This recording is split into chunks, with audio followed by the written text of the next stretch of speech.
प्यारे साथियों, आप सभी का मेरे YouTube चैनल सैर अपने संस्कृत एजुकेशन में हार्दिक स्वागत है, अभिनंदन।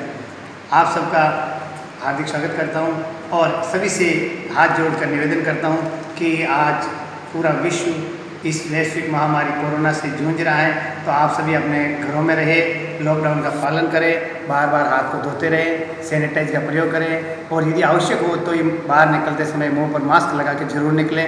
और हमारे माननीय प्रधानमंत्री और हमारे सम्मानित मुख्यमंत्री जी की बात को ध्यान में रखते हुए लॉकडाउन का पूरा पालन करें। और इसीलिए मैंने आपके लिए यूट्यूब चैनल के ऊपर ऑनलाइन क्लासेस शुरू की है, वो आपके लिए उपयोगी होगी।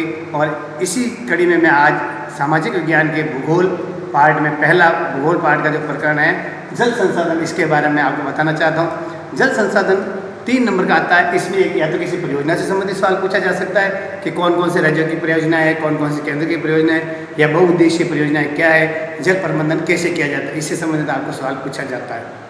तो आइए चले अपन अपने टॉपिक पे। जल संसाधन कहा जाता है कि जल ही जीवन है, यानी जल है तो कल है। आज आपको बता दूं कि इस विश्व के अंदर जल की बड़ी विकट समस्याएं खड़ी हो रही हैं। लोग कहते हैं कि चतुर्थ विश्व युद्ध होगा, यही नहीं, और तृतीय विश्व युद्ध होगा तो वो जल के लिए होगा। तो ये कहावत भी चर्चा हो रही है कि वास्तव में आज कल बहुत पानी की कमी हो रही है। अब मैं पूरा आपको विस्तृत बताना चाहता हूँ। हमारा इस जो भूमंडल है, इस भूमंडल पर पूरे भूमंडल पर 71% जल है और 29% पर भूभाग है, यानी पृथ्वी का खंड 29% है जिस पर जमीन है और 71% पर जल है।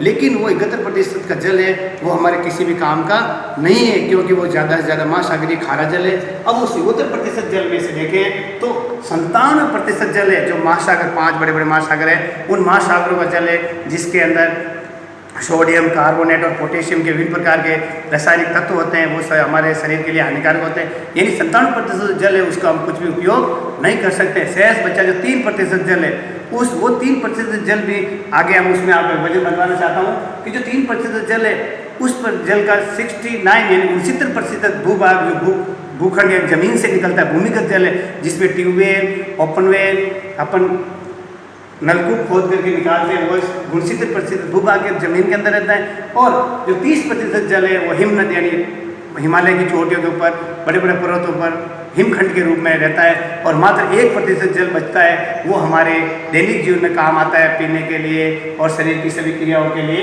जल 1% मात्र बचता है, वही हमारे लिए उपयोगी होता है। अब मैं बताना चाहता हूँ जल का प्रबंधन। जल प्रबंधन बहुत जरूरी है। जल प्रबंधन का मतलब होता है जल का, जैसे वर्षा हो जाए तो उस वर्षा के जल को कैसे रोका जाए। जगह जगह रोक करके एनीकट बनाए जाते हैं और ज़्यादा ही जल आता है तो उसमें बड़े बड़े बांध बनाए जाते हैं और बांधों पे अपन बिजली प्राप्त कर सकते हैं और उस बांधों से छोटी छोटी कृषि की नहरें निकाली जा सकती है। वृष्टि होती है तो जल व्यर्थ बह करके समुद्र में वापस चला जाता है, उसको रोकने के लिए जगह जगह बड़े बड़े बांध बनाए जाते हैं और उन बांधों को बना करके हम सिंचाई के रूप में काम ले सकते हैं। तो हमारे जो पूर्व प्रधानमंत्री, भारत के प्रथम प्रधानमंत्री पंडित जवाहरलाल नेहरू ने जो एक योजनाएं बनाई थी, बहुउद्देशीय नदी घाटी परियोजनाएं, जो बड़ी बड़ी योजनाएं जैसे भाखड़ा नागल की तरह बनी, तो इन्होंने हमारे पंडित जवाहरलाल नेहरू जी ने इन योजनाओं के जो बड़े बड़े बांध बने हुए थे, इनको आधुनिक भारत के मंदिर की उपाधि दी। यानी ये हमारे जिस प्रकार मंदिर में आस्था मिलती है, उसी प्रकार ये हमारे भारत के लिए, जो भारत का विकास है, भारतीय अर्थव्यवस्था को आगे बढ़ाने के लिए पंचवर्षीय योजनाओं में इन परियोजनाओं को आगे बढ़ाने के लिए और इनके ऊपर अधिक से अधिक निर्माण करने के लिए जो परियोजनाएं बनाई गई, इनके लिए इन्होंने हमारे नेहरू जी ने आधुनिक भारत के मंदिर की उपाधि दी। अब मैं आपको बताना चाहता हूँ बहुउद्देशीय परियोजनाएं। बहुउद्देशीय परियोजनाएं क्या होती है कि सबसे बड़ी यानी जल के लिए जो बहुत बड़ी बड़ी जो योजनाएं बनाई जाती है जल संसाधन के लिए, जिसमें जल का प्रबंधन कैसे हो, यानी जल को कैसे रोका जाए, उनका वितरण किस प्रकार किया जाए और इनका सुव्यवस्थित उपयोग के लिए जो बड़ी बड़ी योजनाएं बनाई जाती है, उन्हें हम बहुउद्देशीय परियोजनाएं कहते हैं।